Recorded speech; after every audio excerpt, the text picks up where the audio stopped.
Hello my dear friends, this is Suraj Prajapati और ये am most important question series का question number 5 है आपके सामने, जो कि बोर्ड 2012 में आ चुका है।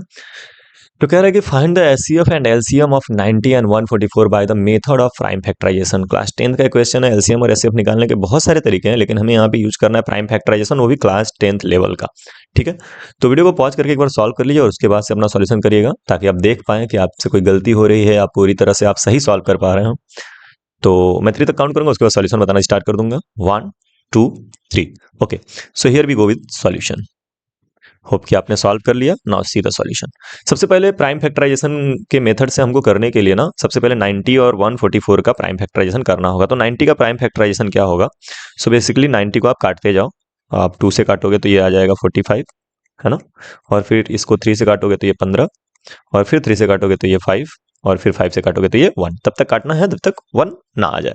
तो 90 को हम बेसिकली लिखेंगे 2 इंटू 3 स्क्वायर इंटू 5। तो ये 90 का प्राइम फैक्टराइजेशन हो गया। अब नेक्स्ट 144 है, तो 144 का हम लोग क्या करेंगे प्राइम फैक्टराइजेशन। तो ये 2 से कटेगा, ये हो जाएगा 7 2। फिर उसके बाद ये 2 से कटेगा तो ये हो जाएगा 36। फिर ये 2 से कटेगा तो हो जाएगा 18। फिर ये 2 से कटेगा तो ये हो जाएगा 9।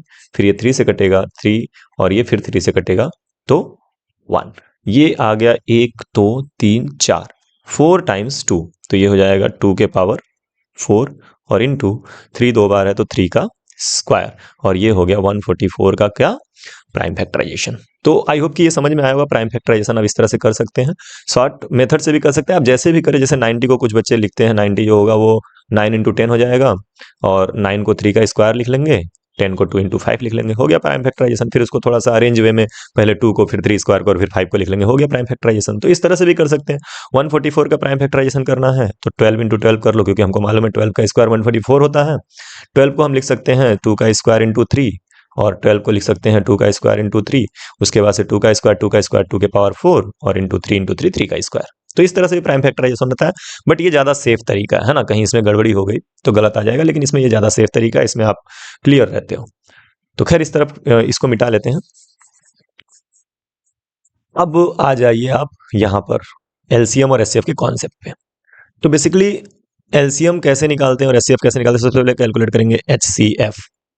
सो बेसिकली एचसीएफ के लिए हम क्या करते हैं, एचसीएफ के लिए हम लोवेस्ट पावर का मल्टीप्लाई करते हैं। एचसीएफ होता है हाईएस्ट कॉमन फैक्टर, और उसमें हम लेते हैं लोवेस्ट कॉमन एक्सपोनेंट का प्रोडक्ट, कॉमन एक्सपोनेंट का प्रोडक्ट। जैसे 2 और 2 के पावर 4, इन दोनों में 2 और 2 के पावर 4 में लोवेस्ट कौन है, तो 2 है, तो 2 ले लेंगे। 3 स्क्वायर और 3 स्क्वायर में लोवेस्ट ऑब्वियस सी बात है 3 स्क्वायर ही होगा, क्योंकि दोनों में 3 स्क्वायर ही। और 5 में और 5 के पावर 0 में, यहाँ पे अगर 5 नहीं है तो 5 का पावर 0 लिख सकते हैं। तो 5 में और 5 के पावर 0 में 5 के पावर 0 जो है वो लोवेस्ट है, तो लिखने की कोई जरूरत ही नहीं है। तो जो हमारा एचसीएफ होगा वो हो जाएगा 2 इंटू 3 का स्क्वायर 9, यानी कि 18। तो आई होप कि ये समझ में आया एचसीएफ कैसे कैलकुलेट करना है। एचसीएफ के लिए आपको लोवेस्ट कॉमन पावर लेना होता है और उसका प्रोडक्ट करना होता है।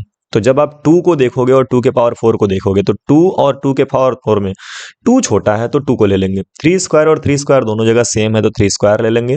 5, और जब 5 नहीं रहेगा ना, तो 5 के पावर 0 लेकर के आप समझ सकते हो कि आपको 5 के पावर 0 लेना है। 5 के पावर 0 का कोई मतलब नहीं होता है, 1 होता है, और 1 का प्रोडक्ट करने का कोई मतलब नहीं होता है। तो इसलिए हम 5 के पावर 0 को लिखते नहीं है जनरली।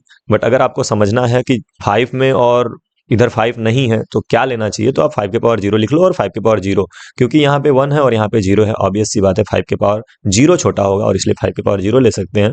यहाँ पे 5 के पावर 0 की वैल्यू 1 होगी, अल्टीमेटली आपको 18 मिलेगा। तो ये हो गया एचसीएफ के लिए। एलसीएम में हम क्या करते हैं बेसिकली, सो एलसीएम में हम हाईएस्ट कॉमन एक्सपोनेंट्स को लेकर के प्रोडक्ट करते हैं। जैसे 2 और 2 के पावर 4 में हाईएस्ट कौन है, तो यू विल से कि सर 2 के पावर 4, तो ये हो जाएगा 2 के पावर 4 इंटू 3 स्क्वायर में हाईएस्ट, ऑब्वियस सी बात है दोनों सेम है तो हाईएस्ट भी 3 स्क्वायर ही होगा। और 5 के पावर 0 और 5 के पावर 1 में 5 के पावर 1 जो होगा वो हाईएस्ट होगा। समझ में आ रहा है? तो कहने का मतलब होता है कि जब आप एलसीएम कैलकुलेट कर रहे होते हो तो आप हाईएस्ट पावर को कंसीडर करते हो, और जब आप एचसीएफ कैलकुलेट कर रहे होते हो तो आप लोवेस्ट पावर को कंसीडर करते हो। और वो कैसे पावर्स होते हैं, कैसे एक्सपोनेंट, जो कॉमन हो। ठीक है, तो अब आप 5 को 3 के साथ कंपेयर नहीं कर सकते, आप 2 को 3 के साथ कंपेयर नहीं कर सकते, आप 5 के साथ 5 को कंपेयर करेंगे, और 3 के साथ 3 को, 2 के साथ 2 को, एंड सो ऑन। अब 2 के पावर 4 को हम लिख सकते हैं 16, 3 स्क्वायर इज 19 सॉरी 9 एंड ये 5। अब 16 पंचे 80, ये 80 हो जाएगा। 16 का 5 में मल्टीप्लाई करेंगे और ये 9 8 जा 72, यानी कि इसका जो एलसीएम आ गया वो आ गया 720 और एचसीएफ क्या आ गया 18। तो ये 2 मार्क्स में इस तरह के क्वेश्चन आपको मिल सकते हैं बोर्ड एग्जाम में। इसको आप अच्छे से देख लीजिएगा और एचसीएफ और एलसीएम ऐसे ही कैलकुलेट करिएगा, छोटो बच्चों की तरह नहीं। बोर्ड आपसे एक्सपेक्ट करता है कि आप क्लास 10th लेवल के हिसाब से ही सॉल्व करें, ठीक है। चलिए, आई होप कि आपको समझ में आया है। चाहे तो आप नोट कर सकते हैं, 3 तक काउंट करेंगे और उसके बाद से नेक्स्ट क्वेश्चन पे आ जाएंगे। 1 2 3 ओके। आई होप आपने सॉल्व कर लिया और सेव कर लिया।